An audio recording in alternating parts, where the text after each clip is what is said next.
Como é o seu dia quando você evacua já pela manhã? E quando a gente vai buscar esses registros da cronobiologia e busca lá e vê qual é o melhor horário para evacuar, é justamente por volta desse horário. 7h15, 7h30, por quê? Porque é o momento que é como se tivesse acordado o intestino. É como se o intestino tivesse dado ali o seu start, quando ele estivesse no melhor momento para a evacuação. E é algo muito natural. Se a gente for pensar, né? Como é o seu dia quando você evacua já pela manhã? Então você vai ao banheiro, você coloca para fora seus excrementos, coloca para fora aquelas fezes. Como é o seu dia? Parece que você começa leve, você começa vazia, você começa limpa, você esvaziou para poder encher novamente, ou seja, você vai se alimentar novamente, você vai começar a abastecer de novo aquele intestino. Agora, quando você não evacua pela manhã, como é o dia? Parece que a barriga fica cheia, parece que a barriga fica estufada, parece não, fica, né?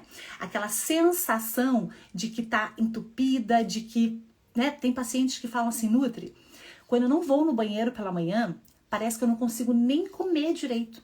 Parece que eu tô cheia, parece que eu não consigo colocar comida para dentro. E é exatamente isso. Então é biológico que nós façamos essa eliminação fecal pela manhã. Então tem gente que, por exemplo, esse horário tá dormindo. Vai acordar 8 e pouco, 9 horas. Que segundo os estudos da cronobiologia, não é o melhor horário para evacuar. Então tudo tem um porquê, tá? Então esse horário por volta de 7h30 é um horário bem interessante para esse processo de evacuação acontecer de forma mais natural e fisiológica. Outra coisa é a posição. Gente, qual é a posição que a gente fica quando senta no vaso sanitário? Uma cadeira, né? Então, as pernas estão ali dobradinhas em 90 graus. Então, você senta ali, a perna fica dobrada em 90 graus. Esse é um processo, essa posição de sentar naturalmente no vaso, sentado como numa cadeira com as pernas em 90 graus, isso também não é fisiológico. Também não é fisiológico. Se a gente buscar lá atrás, né? Buscar na história, buscar até mesmo ali, vamos pensar aqui no Brasil, pensa lá, os índios, enfim, como que essas mulheres ficavam para evacuar, até para ter filhos, na posição de cócoras, não é?